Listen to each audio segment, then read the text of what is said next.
sí. Sí. Este, lo que se puede decir de Eduardo Martínez es que era un tipo muy reservado. O sea, él no iba a no era demostrativo de su carácter, de sus cosas, digamos, No. salvo con la gente que realmente tuvo una relación estrecha, directa, o sea, porque, digamos, nosotros con el Toto fuimos amigos en el sentido del trabajo periodístico. O sea, y de él se enteró de que yo estaba estudiando periodismo en Rosario y él quería estudiar periodismo también y me fue a ver y estuvimos charlando y qué sé yo. Este, él decía siempre que yo le había contado unas cosas espantosas de lo que era el periodismo. Sí. Y después me decía, sí, pero la verdad que lo que vos me dijiste te quedaste corto, me decía, porque Mirá vos. eh, pero nosotros fuimos colegas y fuimos amigos en ese sentido. Después no era que nos juntábamos los fines de semana a comer un asado o que él contaba sus cuitas, sus cosas, digamos. O sea, hay otra gente que podría hablar muchísimo más y cosas más importantes en ese sentido, ¿no? Decir, Claro. bueno, sus verdaderos amigos, los amigos de la vida, la gente de la promoción 1986 con la que él cursó la secundaria. Bueno, si va a hablar Gustavo Guaglianone, Gustavo lo conoció en otra etapa, cuando el Toto recién arrancó como periodista, digamos. Así que digamos, es como una especie de rompecabezas y cada uno va poniendo su parte y se va armando una figura, ¿no? Es más o menos así. Claro. ¿Y cómo lo definiste, Carlos? Porque viste que el Toto, no sé, viste, pero no sé cómo lo definí como el periodismo que hacía Toto, viste, Ujú. porque a veces te hablaba de cosas pueblerinas, a veces era intelectual, a veces era historiador, no sé, viste, yo nunca lo pude definir, pero vos que trabajaste con él y estuviste más cerca de él, capaz que tenía una idea de cómo se encajaría periodísticamente hablando el Toto. Y el Toto era un periodista que arrancó estudiando en el Instituto Superior de Educación Técnica en la calle Moreno en Rosario. Y digo este dato porque era un instituto superior. Nosotros hicimos una tecnicatura, no fuimos a la facultad, no fuimos a la universidad. Y ese lugar tenía que ver con los vaivenes políticos de cada momento. Primero fue alfonsinista, después fue menemista el lugar. Entonces, cada director que asumía le ponía una impronta, digamos, un perfil. Entonces, llamaban profesores que eran afines a esas ideas. Entonces, y nos prepararon para escribir más que otra cosa, digamos. Mirá. A mí, cuando yo empecé en 1982, se hablaba mucho de los talleres, de todo lo que era el periodismo gráfico, de escribir y demás.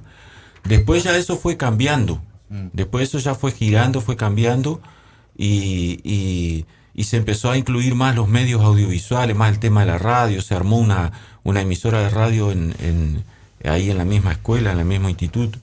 Y él venía de toda esa cosa, digamos. O sea, tuvo que ver en su formación todo eso. Este, a él le gustaba mucho la historia federaense. Él estaba comprometido con la historia federaense y por eso publicó el libro La Reconstrucción, que fue el segundo después del tema después del libro de las aguas termales. El segundo es La Reconstrucción de la ciudad, donde él se fija mucho en la historia oficial. Él nunca se apartó de la historia oficial de Federación, digamos. Y eso era lo que nosotros por ahí debatíamos y discutíamos mucho, porque yo le decía, hay una historia que cuenta la gente que es una historia paralela o que va de la mano de la otra historia oficial, ¿no? Entonces hay que un poco tener en cuenta eso. Y después, bueno, es como decís vos, Elia, a él le interesaba la historia de Federación y se volcaba a eso. Después, por su trabajo, que trabajó muchísimos años en el Federaense, tenía que cumplir con lo que él demandaba el bisemanario. Entonces, iba un poco para un lado y después iba un poco para el otro, digamos, dicho esto en el mejor de los sentidos, ¿no? Por eso, me trabo un poco por ahí. Pero porque, Claro, ¿no? Sí, bueno, sí, porque viste que a ver, uno no tuvo tanto ajá, tanto contacto con él. bueno, Bueno, esta, nosotros a ver, nos vamos al contacto a charlar con un amigo. Hace tantos años que no lo vemos, hemos compartido cantidad de cosas, hemos compartido muchas charlas. La verdad que pasamos muy lindos momentos. Y hace muchos años que no lo veo. Hoy es productor, bueno, periodista desde hace muchísimos años, cuando lo conocimos. Y trabajó con el Toto también, estudió con el Toto, ujú. se vino también de estudiar con el Toto, así que nos vamos a Concordia a compartir la charla con Gustavo Gualianone, que lo saludamos. Buen día, Gustavo, te saluda Elías, el Pato Suárez y el Negro Ayala. ¿Cómo andás? Buen día. Hola, ¿qué tal? ¿Cómo les va? Un gusto conversar con ustedes. ¿Cómo están? ¿Cómo andás, Gustavo? ¿Todo bien? Bien, bien, por supuesto. Bueno, el domingo es un día de diario y de mate más tranquilos, digamos. Más tranquilo. ¿Qué de tu vida, Gustavo? Bueno, trabajando en varias cuestiones, un poco vinculado a la docencia, la agencia de producción periodística y de marketing que tengo hace muchos años acá en Concordia. Bueno, esencialmente son los trabajos que realizo aquí en esta ciudad, digamos. Claro, mira qué lindo, ¿no? Hola Gustavo, ¿cómo te va? Te habla el Pato Suárez, ¿cómo estás? ¿Cómo te va, Pato? Pero bien, bien, bien. Vos sabés que estoy aquí por invitación de Elías Santín, que él hace este programa todos los domingos que se llama Domingos en Familia, y estábamos recordándolo al Toto Martínez, al Negro, a Eduardo. Sí, en realidad, bueno, ahí son momentos. Con el Toto hemos vivido momentos clave. Estudiando en Rosario, compartimos. Yo había terminado ya la carrera de locución y comenzaba periodismo, y ahí lo conocí, compartimos incluso pensión, y también compartimos el viaje final cuando volvíamos, después de habernos recibido, cuando volvíamos a nuestra ciudad. Así que las experiencias como estudiante, la experiencia como los primeros tiempos de formación, la experiencia de federación, a iniciativas del Toto, que me decía que era un lugar para poder desarrollar el trabajo periodístico. O sea, son esos momentos que no son extendidos en el tiempo, pero que son importantísimos, porque son momentos desde el punto de vista emocional y de la formación y de las experiencias vividas muy fuertes, digamos. Así que tengo un recuerdo muy muy claro de esa experiencia. Mira qué lindo, ¿no? Qué bárbaro, ¿no? ¿Y cómo, a ver, cómo eran esa etapa ahí estudiando, si charlando con el Toto, y bueno, imaginando cosas en el futuro, en esas charlas seguramente que habrán tenido allá cuando estaban estudiando en la pensión o cuando ya volvieron a Federación, Gustavo? Y nosotros compartimos todo el proceso de la revolución tecnológica, porque nosotros estudiábamos y nos formamos en la época de la máquina de escribir. Claro. Y de las grabaciones en doble casetera, donde se editaban las notas. Ese proceso después lo llevamos al armado de los programas de radio que compartimos en Federación, en esos primeros tiempos, digamos, de tratar de aplicar los conocimientos adquiridos llevados a nuestra experiencia. Así que con el Toto compartíamos justamente esos cambios que empezaban a aparecer y que obligaban a actualizarse o a no estar. Y entonces fue todo un proceso enorme, porque salíamos de una formación y inmediatamente nos empezaban a cambiar la realidad, nos empezaba a modificar esa realidad por los avances tecnológicos. Y bueno, así que son recuerdos muy fuertes, muy interesantes. Toto fue un tipo que tenía muy claro, es frecuente hablar por ahí, ser muy lisonjero a la hora de hablar de gente que no está, ¿no? Que murió, pero yo puedo decir con absoluta certeza de que era un tipo que tenía muy claro el objetivo de luchar por generar cosas, por hacer cosas, muy claro su objetivo de salir de la pobreza, de luchar por ganarse el pan. Cuando estudiábamos no la teníamos toda con nosotros, eran situaciones muy complicadas, muy difíciles, y entonces compartíamos esos momentos donde escaseaba y mucho la comida y que había que pelearla para tener en una época muy difícil, el año 89, 88, con hiperinflación, con momentos muy complicados. Así que compartíamos eso y compartíamos los momentos que los estudiantes nos dábamos cuando por ahí algún asado aparecía algún alma bondadosa o juntábamos algunas monedas para hacer una comida entre el grupo que compartíamos la pensión. Mirá. Y aquel vino en cajita o el lujo de un Gancia. Mirá. Y siempre recordábamos que alguna vez el Toto, que no tenía ninguna experiencia para tomar, se entusiasmó con una ensalada de fruta que le puso Gancia y el otro día le echaba la culpa al durazno, digamos. Le echaba la culpa al durazno, ¿no? Está bueno. Y bueno, son esos momentos muy... Y después está lo otro, estas son anécdotas, está lo otro, lo interesante, lo valioso que él deja testimonios y deja documentación para su pueblo, al que siempre quiso, el que siempre quiso volver y trabajar. Y eso tiene un valor que trasciende su vida. O sea, le dio sentido a su trabajo, y dejar documentación, dejar testimonios de esa historia es muy valioso, porque los medios del interior y los pueblos del interior estamos acostumbrados a estar enterados de lo que pasa en las grandes ciudades, hasta en los mínimos detalles. Y las cosas que pasan en los pueblos no parecen ser importantes. Y sin embargo ahí están esas personas que le dan sentido a su vida y dejan testimonio y documentación. Y ese es el valor para mí importante, además de las cuestiones que uno pudo haber vivido personalmente, sino para la sociedad, digamos, para la propia federación.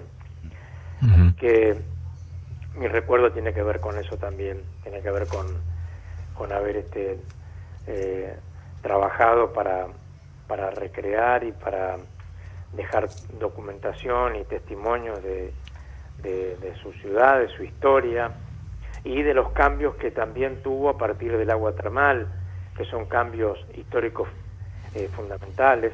Bueno, ahí también estuvo. Así que es el recuerdo de la experiencia vivida con él, ¿no? ¿Quién sabe dónde habrá quedado la vieja Olivetti de la pensión, no, Gustavo? Sí, era en esa época, además trabajábamos con duplicado, ¿no? Con carbónico, porque los programas de radio, a veces uno que es un poco obsesivo, trabajaba con determinados guiones, y eso tenía que dejar una guía para el operador y otra, y eso se usaba el carbónico, y los errores se ponían XX en el lugar donde te habías equivocado y tenías que seguir.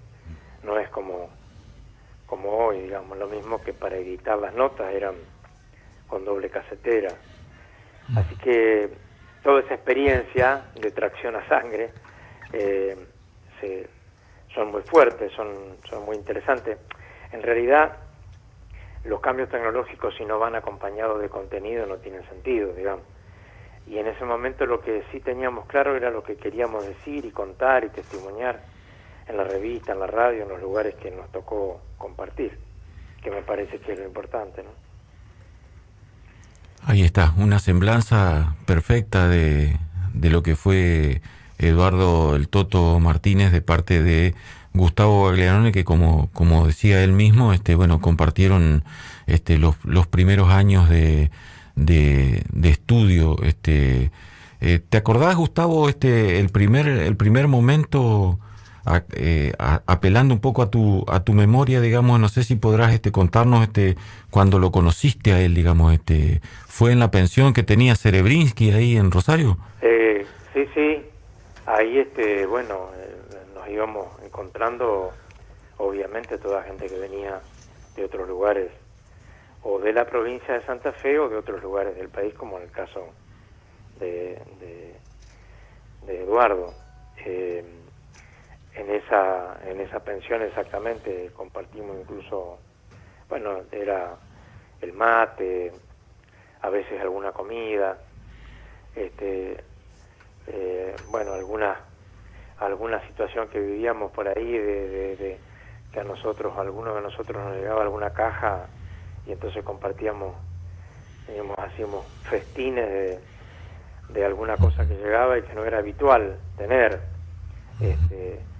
Así que sí, ahí fue precisamente donde lo conocí, después compartiendo el instituto donde nosotros nos formamos.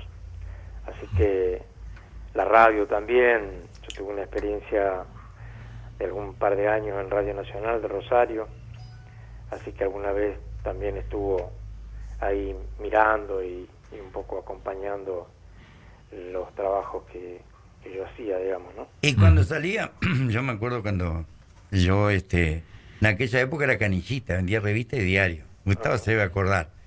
Andaba en una bicicleta, bueno, y llegaba por Cristal, viste, por Radio Cristal, y bueno, después nos juntamos ahí atrás la mamá de Raúl Combi, viste, que vivía ahí enfrente de la farmacia La Central, y nos poníamos a charlar con Gustavo, con el Toto, con la patrona de Gustavo, con largas charlas, y a veces algún guisardo también. Y bueno, yo miraba como los profesionales que eran para trabajar, viste, Gustavo con su programa, con la patrona, ahí en Cristal, y bueno, y el Toto andaba siempre cerca de Gustavo, ahí al ladito, ¿no? Sí, bueno, yo justamente cuando él me propone, me dice, mirá, en Federación, la época en la que uno cuando se forma sale, bueno, a comerse el mundo. Y en realidad lo que no te enseñan es justamente que vos salías con tus títulos y mostrabas tu formación y te ponían una carpeta publicitaria para que salgas a vender. Pero bueno, en esa experiencia difícil nos tuvimos que adaptar y decir, bueno, si no hago esto, y con Toto compartimos esa experiencia, ¿no? Lo difícil que era salir a buscar esa publicidad, ese aviso, y también compartir uno de los recuerdos más importantes, porque en esa pelea nosotros recién salíamos de nuestra formación, obviamente la situación económica era pésima, y recuerdo el haber compartido algún guiso que había hecho Rafaela, la mamá de él, tanto, bueno, amó y ama a todos sus hijos, pero el Toto era el Toto, digamos. Y ella me mandó para que compartiera un guiso a la pensión donde yo vivía. Yeah. Bueno, gente que no compartía lo que le sobraba, sino compartía lo que tenía, y eso distingue a las grandes personas, digamos, ¿no? Así que uno tiene esos recuerdos, digamos, muy marcados. Trabajó de ayudante de albañil en la época de la hiperinflación, justamente en el año 1989, tal como lo relata Gustavo.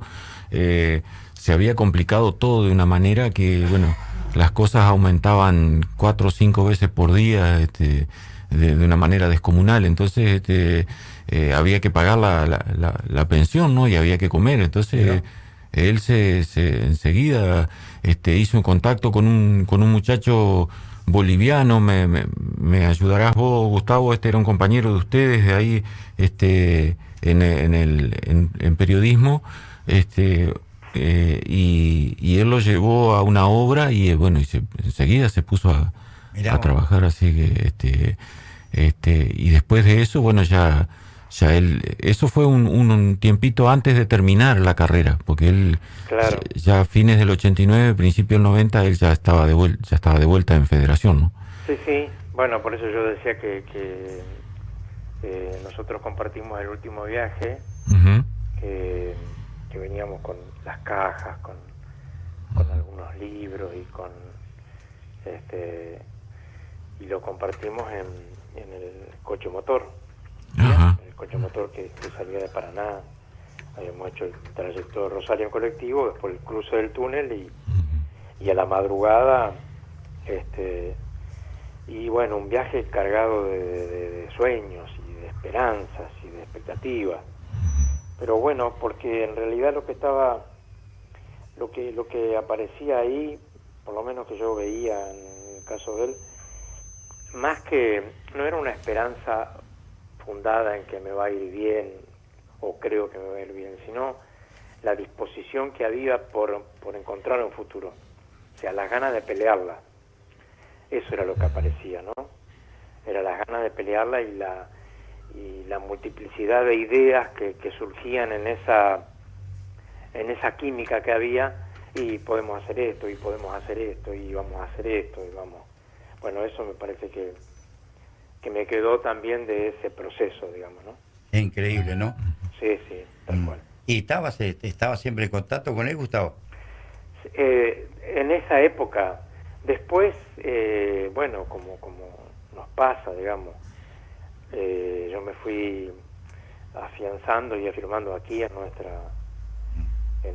Concordia, y desplegué muchas actividades en el ámbito educativo, fui director de una escuela privada, y después el desarrollo mismo de nuestra empresa con Marcela, con mi esposa, hizo que me ocupara, y entonces Federación quedó más vinculado a un recuerdo, no tanto, porque además no tengo clientes en Federación como para tener que ir a Federación. ¿Vos sabés? Pero sí lo tenía de amigo en las redes, y entonces algún cumpleaños o alguna situación particular yo le enviaba y él me respondía el saludo, digamos.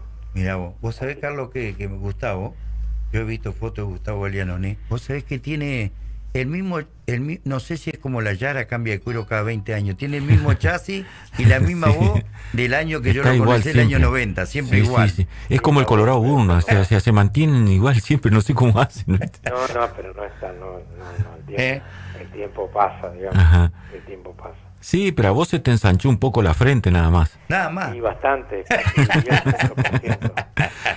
Qué increíble, ¿no? Y después, en la vida, seguramente, en algún momento te lo habrá comentado, bueno, seguramente, en las charlas de mate con la patronal, viste que, seguramente con Marcela, también habrá pasado, ¿te acordás del Toto? De cuando, bueno, trabajamos, cuando estudiamos y que después sacan los libros. Después un 26 de septiembre nace Paula, la hija de Toto también, se casa con Lidia Grigolato, todas esas cosas que uno se va enterando a través de las redes sociales o bueno, de los amigos, ¿no, Gustavo? Sí, bueno, yo lo visité en eso. Recuerdo, me quedó muy marcado también dentro de y sobre todo estos días, recordándolo con Marcela, lo recordamos especialmente, cuando nos cuenta aquella situación que vivió jugando al fútbol, una de las pasiones que él tenía, hincha fanático y de River y seguidor de cada uno de los partidos, y de haber vivido en la pensión y de él escucharlo por radio los partidos, ¿no?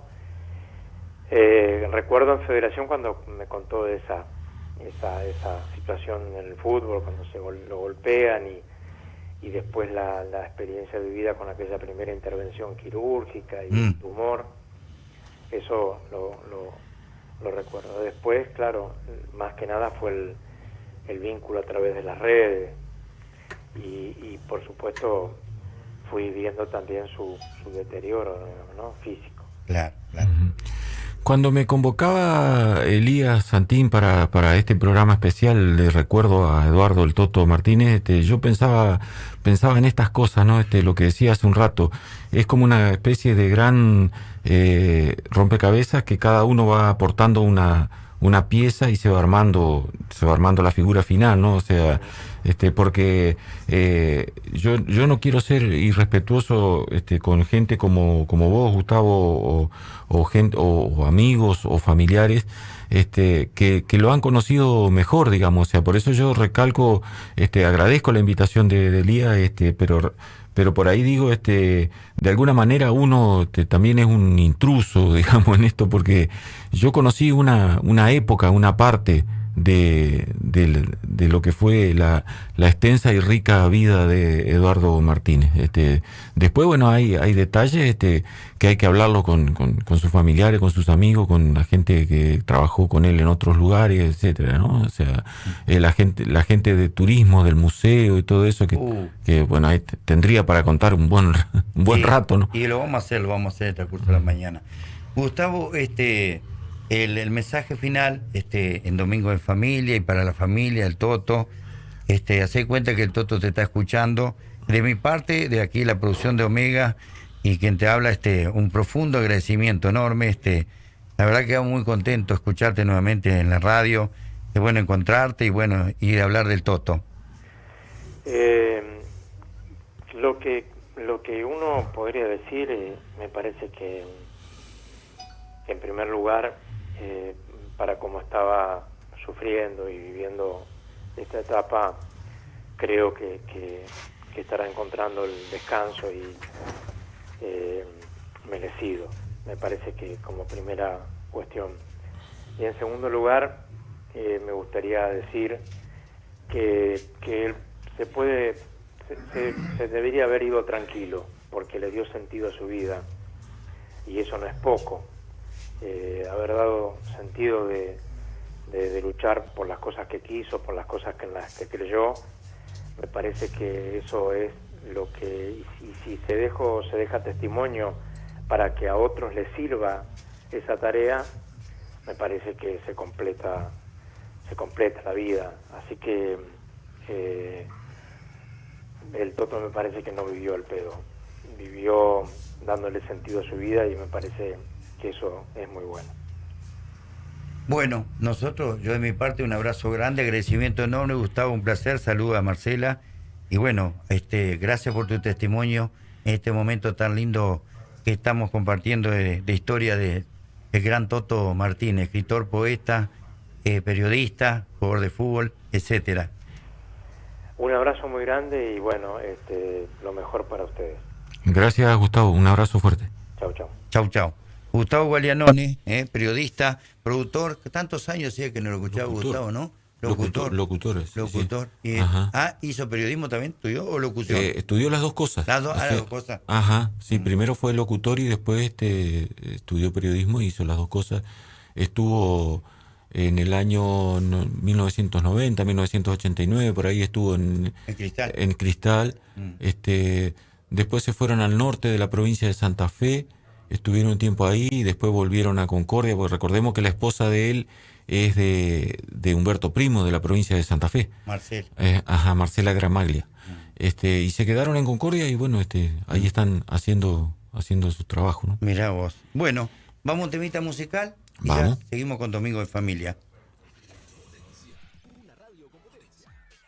Y llega la hora entonces de definir el esquema de aprovechamiento de un recurso que ya estaba en superficie, ¿no? Así que vamos a escuchar esta segunda parte con el Gringo Mignone para interiorizarnos de cómo fue que se decidió realizar aquellas primeras 5 piscinas, todo un frente de sanitarios de entrada, vestuarios, para que la gente pudiera disfrutar ya con comodidades, con confort, el agua termal.